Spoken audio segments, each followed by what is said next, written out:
G20 સમિટમાં ભાગ લેવા માટે ભારત આવનારા વિશ્વભરના નેતાઓનો કાર્યક્રમ ભલે ગુરુવારથી શરૂ થયો હોય, પરંતુ મોટાભાગના દેશોના રાષ્ટ્રાધ્યક્ષ આજે પહોંચી રહ્યા છે, જેમાં યુએસ પ્રેસિડેન્ટ જો બાઇડન, યુકેના પીએમ રિશી સુનક, જાપાનના પીએમ કિશિદા સાથે ઓસ્ટ્રેલિયાના પીએમ એન્થોની એલ્બેનીઝનો સમાવેશ થાય છે. રશિયાના વિદેશ પ્રધાન તો સાથે ચીનના પીએમ, બ્રાઝિલના રાષ્ટ્રપતિ પણ શામેલ છે. ઉલ્લેખનીય છે કે ભારત આ વર્ષે G20 દેશોની અધ્યક્ષતા કરી રહ્યું છે. આવી સ્થિતિમાં 9 અને 10 સપ્ટેમ્બરે યોજાનારી G20 સમિટમાં ભાગ લેવા માટે વિદેશી મહેમાનોનું આગમન થઈ રહ્યું છે.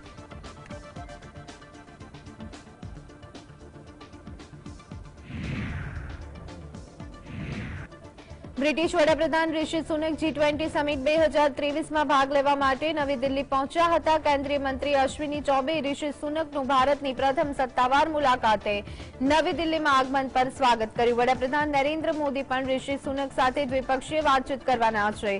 મહત્વનું છે કે રિશી સુનકે કહ્યું હતું કે G20 નેતાઓ સાથે સમિટમાં હાજરી આપવા માટે તેમની નવી દિલ્હીની મુલાકાત સ્પષ્ટપણે ખાસ હતી. તેમણે G20 દરમિયાન ભારત આવવા પર પ્રતિક્રિયા આપતા કહ્યું હતું કે તેઓ પાછા ભારત આપવા માટે ઉત્સાહિત છે.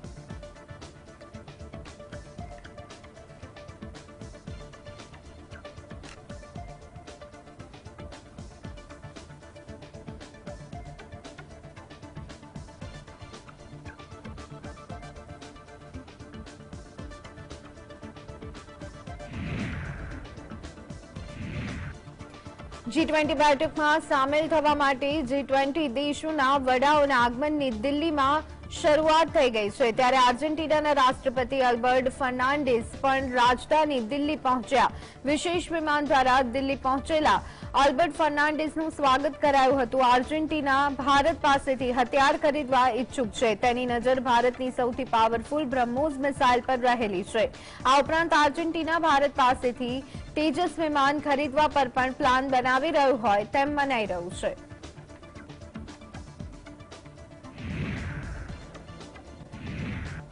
વડાપ્રધાન નરેન્દ્ર મોદી 3 દેશો સાથે મહત્વપૂર્ણ દ્વિપક્ષીય બેઠક કરશે, જેમાં યુએસ પ્રમુખ બિડેન સાથેની બેઠકનો પણ સમાવેશ થાય છે. પીએમ બ્રિટનના વડાપ્રધાન રિશી સુનક સાથે પણ વાતચીત કરવાના છે.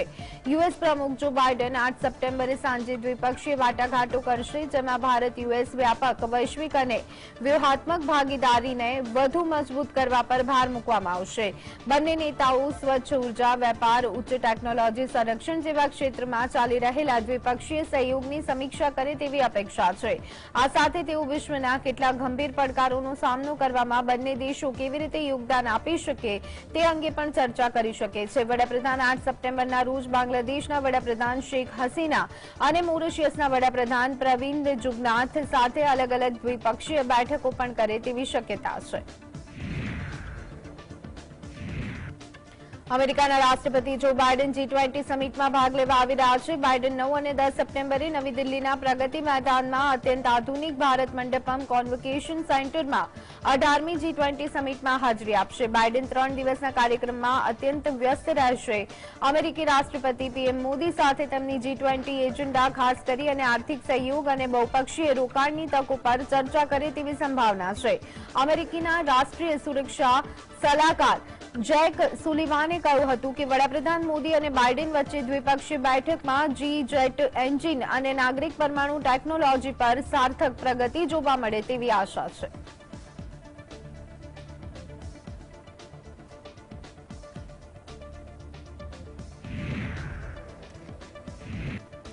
G20માં આવેલા યુએસ સ્ટેટ ડિપાર્ટમેન્ટના પ્રવક્તા માર્ગરેટ મેકલિયોડે બીજા દેશોના પ્રતિનિધિ અંગે નિવેદન આપ્યું હતું. તેમણે કહ્યું હતું કે દેશોએ નક્કી કરવાનું છે કે તેઓ કયા પ્રતિનિધિને મોકલવા માંગે છે. રશિયા અને ચીન G20માં જે પણ પ્રતિનિધિ મંડળ મોકલશે તેની સાથે કામ કરીશું.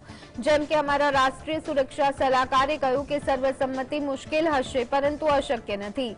વધુમાં તેમણે જણાવ્યું કે વિશ્વની સૌથી મોટી ઉભરતી અર્થવ્યવસ્થાઓ અને વિકસિત અર્થવ્યવસ્થાઓ વૈશ્વિક મુદ્દાઓ પર ઉકેલવા માટે વાત કરવા માટે સાથે આવશે. અમે સમજીએ છીએ કે તેમાં વિશ્વના પરિપ્રેક્ષ્યનો સમાવેશ થવો જોઈએ. આ કોન્ફરન્સમાં આફ્રિકન યુનિયન શામેલ થવાની ચર્ચા છે, જેને અમેરિકા સમર્થન આપે છે. बेसिकली जो हम आर्थिक समस्या से निपटना चाहते हैं, जिनमें से वैश्विक गुर्बत और हम कैसे अंतर्राष्ट्रीय मालियाती संस्थाओं को और वसाइल दे सकते हैं, क्योंकि उनके infrastructure loans sustainable, accountable, transparent है और हम वैसे टूल्स जो प्रूवन है हम उसको और बढ़ाना चाहते हैं। फिर हम वो पोषण की सुरक्षित जो यूक्रेन पर रूस का हमला असर पड़ रहे हैं वो कितने कम कर सकते हैं, ताकि वैश्विक मंदी पर अनाज की कमी और किल्लत, महंगाई और नहीं बढ़ा। लेकिन मैं ये नहीं कहूँगी कि नामुमकिन है। हम कोशिश करेंगे कि हम अग्रीमेंट मिले। G20 સમિટ માટે અમેરિકી રાષ્ટ્રપતિ જો બાઇડનની ભારત મુલાકાત પહેલા અમેરિકાને મોટી ભેટ આપી છે। ભારતે 2019માં અમેરિકાના લગભગ અડધા ડઝન ઉત્પાદનો પર લાદેલી વધારાની ડ્યુટી હટાવી દીધી છે। અમેરિકાએ ભારતના કેટલીક સ્ટીલ અને એલ્યુમિનિયમ પ્રોડક્ટ પર ટેરિફ વધારી હતી, જેના જવાબમાં ભારતે પણ વધારાની ડ્યુટી લાદી હતી। જો કે બાઇડન ભારત આવે તે પહેલા ભારતે 12 અમેરિકી ઉત્પાદનો પર વધારાની લાદેલી ટેરિફ હટાવી દીધી છે। આ ઉત્પાદનોમાં ચણા, મસૂર દાળ, સફરજન, છાલવાળી અખરોટ, તાજી અથવા સુકેલી બદામ તેમજ છાલવાળી બદામનો સમાવેશ થાય છે।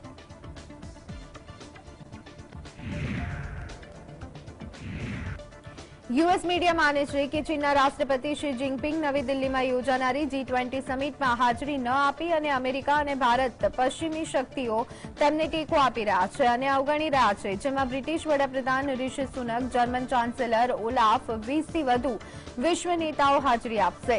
તો આ સાથે જ સ્કોલર્સ, ફ્રાન્સના પ્રમુખ ઇમ્યુનલ મેક્રોન અને ઓસ્ટ્રેલિયન વડાપ્રધાન એન્થોની અલ્બેની સહિત હાજરી આપશે।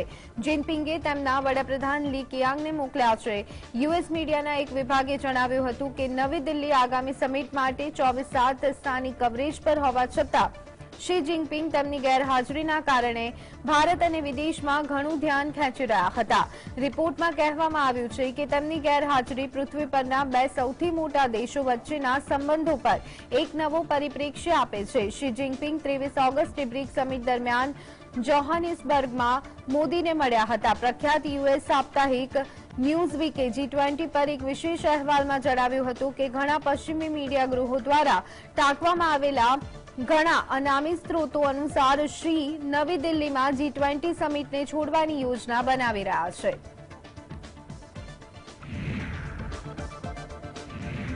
દિલ્હીમાં G20 કોન્ફરન્સ માટે મહેમાનોના આગમનની પ્રક્રિયા શરૂ થઈ ગઈ છે, જેને જોતા કેદારનાથ ધામની હેલિકોપ્ટર સેવા બંધ કરી દેવામાં આવી છે અને G20 કોન્ફરન્સ માટે તમામ હેલિકોપ્ટરને દિલ્હી બોલાવવામાં આવ્યા છે। હાલમાં કેદારનાથ ધામમાં 8 હેલિકોપ્ટર કંપનીઓ તેમની સેવાઓ પૂરી પાડે છે। હવે તેમની હેલી સર્વિસ G20 માટે બુક કરવામાં આવી છે।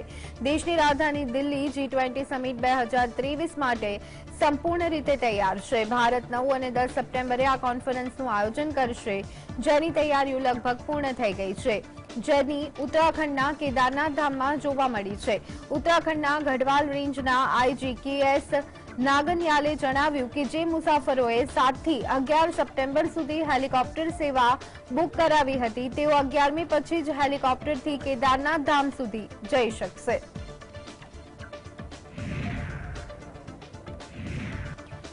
G20 અંતર્ગત ડિજિટલ લોકર બનાવવામાં આવ્યું, જેમાં વિદેશથી આવેલા મહેમાનો તેમના સામાનને ડિજિટલ રીતે સ્ટોર કરી શકે છે। આમાં તમે જન્મ પ્રમાણપત્ર, ID card, property, land record, insurance letter વગેરે સ્ટોર કરી શકાય છે। સાથે તેમાં જારી કરાયેલા તમામ દસ્તાવેજો માન્ય છે। આ પ્લેટફોર્મ સંપૂર્ણપણે સુરક્ષિત છે। ભારત મંડપમના ડીજીના પ્રતિનિધિએ આ અંગે નિવેદન આપ્યું હતું અને કહ્યું હતું કે આ પ્રકારની ટેકનોલોજીનો ઉપયોગ કરનારા પ્રથમ દેશમાંનો ભારત એક છે। वैलिडिटी की बात करें वो भी है, डिजिटल डॉक्यूमेंट भी हम प्रोवाइड करो। हमारे पास एक बहुत बड़ा वाइड रेंज है डॉक्यूमेंट का, so we are covering the entire life cycle of the Indian citizens. So we can say कि हम बर्थ सर्टिफिकेट से लेकर के डेथ सर्टिफिकेट के बीच में जितने भी सर्टिफिकेट्स हमारे हैं, चाहे वो आपका आईडी कार्ड हो, आपके प्रॉपर्टी रिकॉर्ड्स हो, लैंड रिकॉर्ड्स है, आपके एजुकेशन क्वालिफिकेशन रिकॉर्ड्स हैं, आपके इंश्योरेंस के पेपर हो, प्रॉपर्टी के पेपर हो, सारे डॉक्यूमेंट जो है इंपॉर्टेंट जो हमारे लाइफ साइकिल में आते हैं वो सभी हमारे पास अवेलेबल है और हम इंडियन सिटीजन्स को प्रोवाइड करते हैं। G20 સમિટમાં સામેલ થવા માટે વિશ્વભરમાંથી નેતાઓ ભારતમાં છે, ત્યારે વિશેષજ્ઞોના મતે આ બેઠકથી જળવાયુ પરિવર્તન અને બહુપક્ષીય વિકાસ બેંકોમાં સુધારા સહિતના મુદ્દે સહમતિ સધાય તો ભારતનું કદ વધી શકે તેવી વિશેષજ્ઞોની આશા છે. તો આ સાથે જ G20 બેઠક પહેલા વ્હાઇટ હાઉસ તરફથી એક નિવેદન પણ સામે આવ્યું હતું અને તેમાં કહેવામાં આવ્યું હતું કે અમેરિકા ઈચ્છે છે કે G20 દેશ બહુપક્ષીય વિકાસ બેંકોને આંતરરાષ્ટ્રીય મુદ્રાકોષ અને વિશ્વ બેંકની તર્જ પર વ્યાપક આકાર આપવામાં મદદ કરે. આ ઉપરાંત જળવાયુ પરિવર્તનનો મુદ્દો પણ છવાયેલો રહે તેવી સંભાવના છે. G20માં દેશ દુનિયાની 85% ડીજીપી અને 80% કાર્બન ઉત્સર્જક માટે જવાબદાર છે.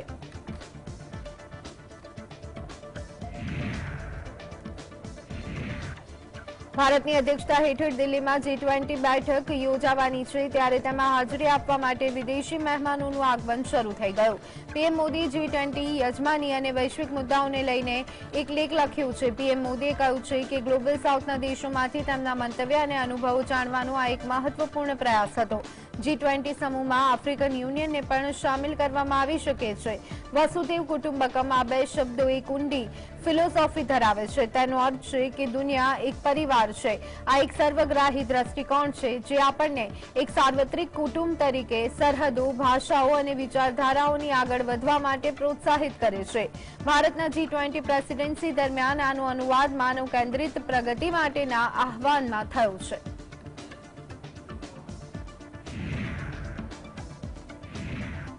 ભારત અમેરિકા અને સાઉદી અરબ વચ્ચે મોટા વેપાર પર હસ્તાક્ષર કરવા જઈ રહી છે. મળતી માહિતી પ્રમાણે ટૂંક સમયમાં અમેરિકા, સાઉદી અરબ અને ભારત રેલવે અને પોર્ટ કનેક્ટિવિટી સાથે જોડાઈ શકે છે. અહેવાલ અનુસાર ત્રણેય દેશો ઉપરાંત અન્ય કેટલાક દેશો પણ સંભવિત પાયાના માળખાની સમજૂતી અંગે વિસ્તૃત ચર્ચા કરી રહ્યા છે. જો આ મામલે સમજૂતી સફળ બને તો રેલવે કનેક્ટિવિટી અને પોર્ટ સાથે જોડાવાની અખાતી અને એશિયાઈ દેશો વચ્ચે વેપાર ફરીથી સુવ્યવસ્થિત થઈ જશે.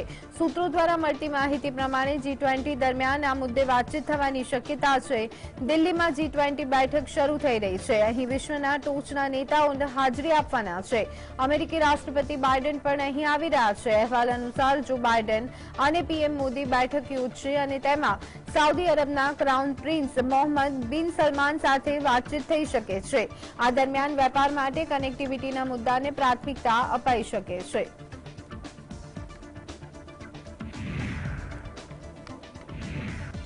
ભારતે યુએસ પાસેથી હાઈટ્રેક ડ્રોન ખરીદવાની પ્રક્રિયા શરૂ કરી છે અને 31 MQ-9B રિમોટલી પાયલોટેડ એરક્રાફ્ટ સિસ્ટમ માટે વોશિંગ્ટનને વિનંતીનો પત્ર જારી કર્યો છે. જે બાબતથી પરિચિત અધિકારીઓએ નામ ન આપવાની શરતે શુક્રવારે જણાવ્યું હતું કે અધિકારીઓએ જણાવ્યું હતું કે પત્રમાં ત્રિસેવાઓની જરૂરિયાતો, સાધનોની વિગતો અને પ્રાપ્તિની શરતોનો ઉલ્લેખ છે. ભારતની સંરક્ષણ એક્ઝિબિશન કાઉન્સિલ, દેશની સર્વોચ્ચ શસ્ત્ર પ્રાપ્તિ સંસ્થા, 15 જૂનના રોજ General Atomics high altitude long endurance drone ખરીદવા માટે તેની જરૂરિયાતની સ્વીકૃતિ આપી હતી. ભારતીય નૌકાદળને 15 ડ્રોન મળશે. ભારતીય સેના અને ભારતીય વાયુસેનાને 8 ડ્રોન ફાળવવામાં આવશે. જનરલ ઓટોમિક્સે ભારતને $3.7 બિલિયનમાં ડ્રોન ઓફર કર્યા છે, જે વાટાઘાટોને આધીન છે. ડ્રોનની અંદાજિત કિંમતમાં શસ્ત્ર, sensor, ground control station, ground data terminal, ground handling સાધન, સ્પેર અને લોજિસ્ટિક સપોર્ટનો સમાવેશ થાય છે.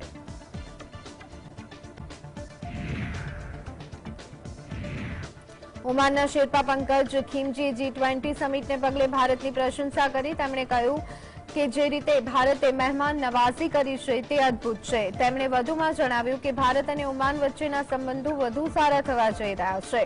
અમે ઘણા બધા વિચારોનું આદાન પ્રદાન કર્યું છે. અમે 5000 વર્ષથી વધુ સમયથી સામાજિક અને સાંસ્કૃતિક રીતે સાથે છીએ અને 2000 વર્ષથી વધુ સમયથી આર્થિક રીતે એક સાથે જોડાણ થયેલું છે. ભારત ડિજિટલ ટ્રાન્સફોર્મેશનની રેસમાં અગ્રેસર હોય તેમ લાગે છે. तो भारत का बहुत बहुत शुक्रिया अदा और धन्यवाद कि उन्होंने हमको बुलाया यहाँ पे एक पड़ोसी नेशन को. ओमान बहुत ही शुक्रगुजार है. दूसरा, अंडर इंडियाज प्रेसिडेंसी यहाँ पे जो आपने हमारे साथ जो मेहमान नवाजी आपने दिखाई है, आपने जो हॉस्पिटैलिटी हमको दी है, हम तो ओवरवेल्म्ड हो गए। દિલ્હીમાં યોજાનારી G20 પર બીજેપી નેતા આરપીસીએ નિવેદન આપ્યું। તેમણે કહ્યું કે આ ભારતમાં એક મોટો પર્વ છે, દેશને ગૌરવ અપાવનારું આ પર્વ છે। તેમણે કહ્યું કે 20 દેશોના પ્રતિનિધિ ભારત આવી રહ્યા છે, જે એવા દેશો છે કે જે 78% જ ડીજીપી દુનિયાનું કંટ્રોલ કરે છે। તેઓ દુનિયા વિશે ચર્ચા કરશે, ભારત અને તેમના સંબંધમાં સુધારા થશે।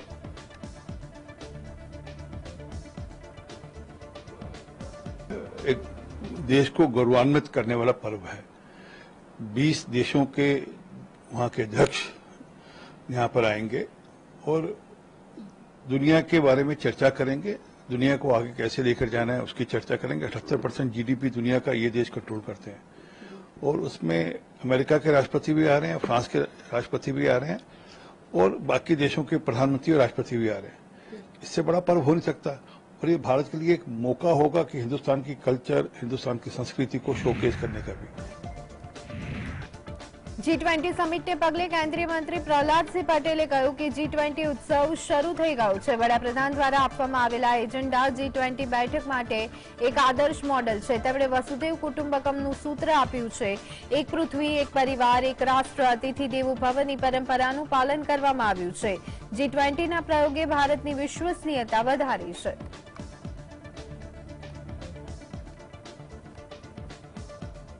मुझे लगता है कि ये देश के लिए बेहद प्रतिष्ठा की बात है।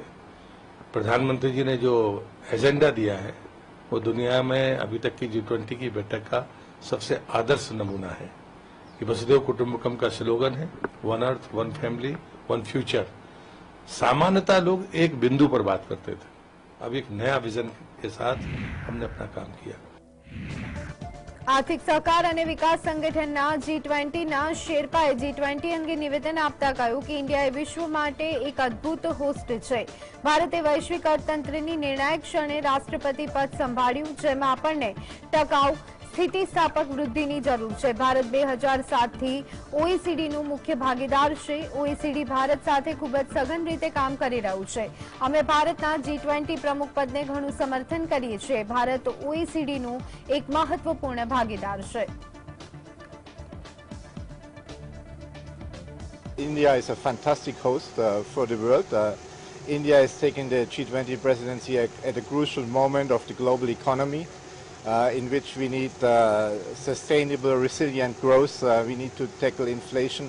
We need to have new approaches on climate change to tackle the climate crisis. And the fourth point would be that we need to also tackle the sustainable development goals. We're halfway through and we need to have another emphasis. Delhi G20 summit માટે તૈયાર છે, જેને પગલે ઇવેન્ટમાં ભાગ લેવા માટે વિશ્વભરમાંથી મહાનુભાવો દિલ્હી પહોંચવા લાગ્યા છે। જો કે આ અંગે મોટા સમાચાર એ છે કે પૂર્વ વડાપ્રધાન મનમોહન સિંહ અને એચડી દેવગૌડાને પણ G20 સમિટના ડિનરમાં હાજરી આપવા માટે આમંત્રણ આપવામાં આવ્યું છે। આ બંને નેતાઓ ડિનરમાં હાજરી આપે તેવી શક્યતા છે, પરંતુ સોનિયા ગાંધી અને મલ્લિકાર્જુન ખડગેને આમંત્રણ આપવામાં નથી આવ્યું। તમને જણાવી દઈએ કે અમેરિકી રાષ્ટ્રપતિ જો બાઇડન, બ્રિટિશ વડાપ્રધાન Rishi Sunak, Saudi crown prince Mohammed બિન સલમાન, કેનેડાના વડાપ્રધાન જસ્ટિન ટ્રુડો, જાપાનના વડાપ્રધાન ફુમિયો કિશિડા અગ્રણી નેતાઓમાં સામેલ છે, જે આયોજિત G20 સમિટમાં ભાગ લેવાના છે।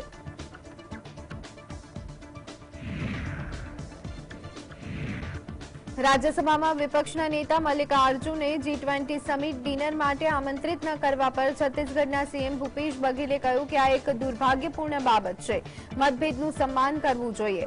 લોકશાહીમાં વિપક્ષની મહત્વની ભૂમિકા હોય છે। આવી સ્થિતિમાં વિપક્ષે કોઈપણ પ્રકારનો વિરોધ ન કરવો જોઈએ।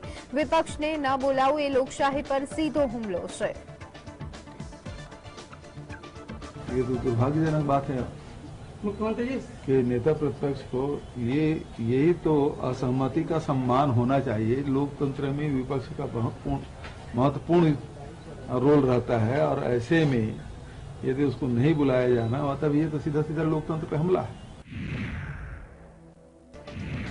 ભારતમાં G20 સંમેલન માટે ચાલી રહેલી તડામાર તૈયારીઓ વચ્ચે કોંગ્રેસના નેતા રાહુલ ગાંધી યુરોપ દેશના પ્રવાસે છે। રાહુલ ગાંધીએ બેલ્જિયમથી પ્રવાસની શરૂઆત કરી। યુરોપિયન યુનિયનના સાંસદો જોડે બંધ ઓરડામાં બેઠક યોજી હતી. રાહુલ ગાંધીએ જે મુદ્દા પર યુરોપના સાંસદો સાથે ચર્ચા કરી તેમાં મણિપુરના તોફાનનો મુદ્દો પણ સામેલ છે. આ પહેલા જુલાઈમાં યુરોપિયન યુનિયને મણિપુરની સ્થિતિ પર ચિંતા વ્યક્ત કરી હતી અને પોતાની સંસદમાં તેનો ઉલ્લેખ પણ કર્યો હતો. કોંગ્રેસ પાર્ટીના સૂત્રોનું કહેવું છે કે રાહુલ ગાંધીની સાંસદો સાથેની બેઠક સફળ રહી હતી. એ પછી રાહુલ ગાંધીએ માનવ અધિકારોના મુદ્દા પર સામાજિક સંગઠનો સાથે યોજાયેલા કાર્યક્રમમાં ભાગ લીધો હતો. પછી તેઓ ફ્રાન્સ જવા રવાના થયા. આજે તેઓ રાજધાની પેરિસમાં મીડિયાને સંબોધિત કરવાના છે. 11 સપ્ટેમ્બરે તેઓ નોર્વે જવાના છે. નોર્વેની રાજધાની ઓસ્લોમાં તેઓ સાંસદ સાથે મુલાકાત કરશે તેમજ ભારતીય મૂળના લોકોને પણ મળશે. ઓસ્લો યુનિવર્સિટીમાં વિદ્યાર્થીઓ સાથે પણ રાહુલ ગાંધી સંવાદ કરવાના છે.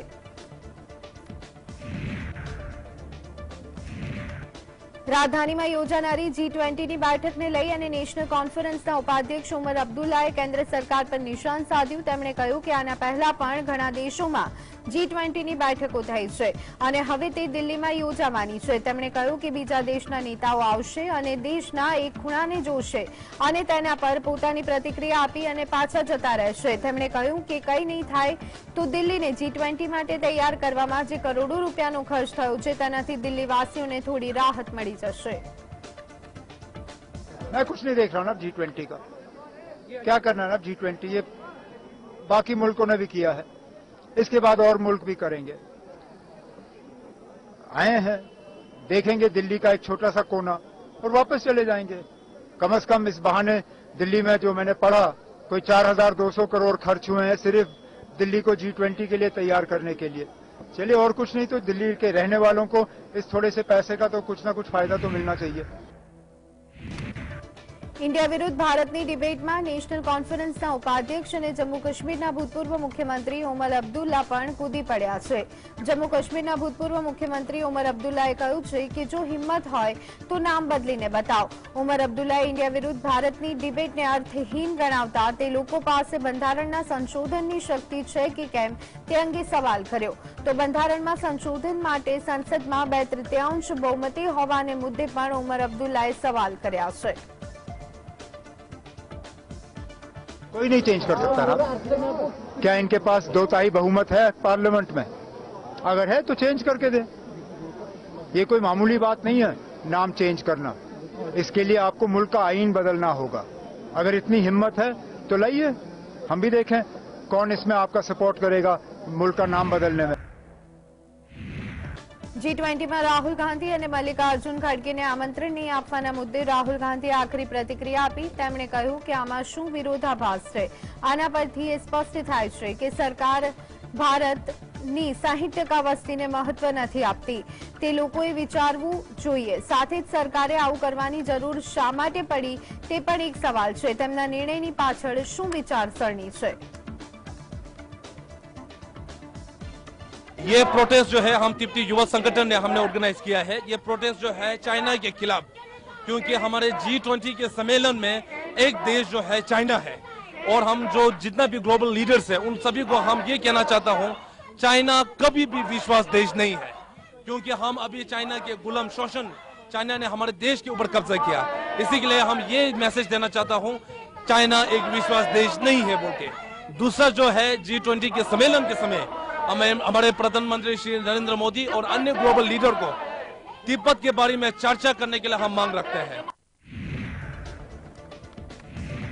આજે G20 કોન્ફરન્સ પહેલા તિબેટિયન સમુદાય ચીન સરકાર સામે વિરોધ પ્રદર્શન કરવા જઈ રહ્યું છે. એક તરફ જ્યાં દિલ્હીમાં G20 કોન્ફરન્સની તૈયારીઓ પૂરજોશમાં ચાલી રહી છે ત્યારે આ પહેલીવાર નથી જ્યારે તિબેટિયન સમુદાયના લોકો ચીનનો વિરોધ કરી રહ્યા હોય. તિબેટિયન સમુદાયના લોકોએ વિરોધ પ્રદર્શન કરવા માટે દિલ્હી પોલીસ પાસે પરવાનગી માંગી છે. સંપૂર્ણ વિડીયો પણ દેખાયો હતો.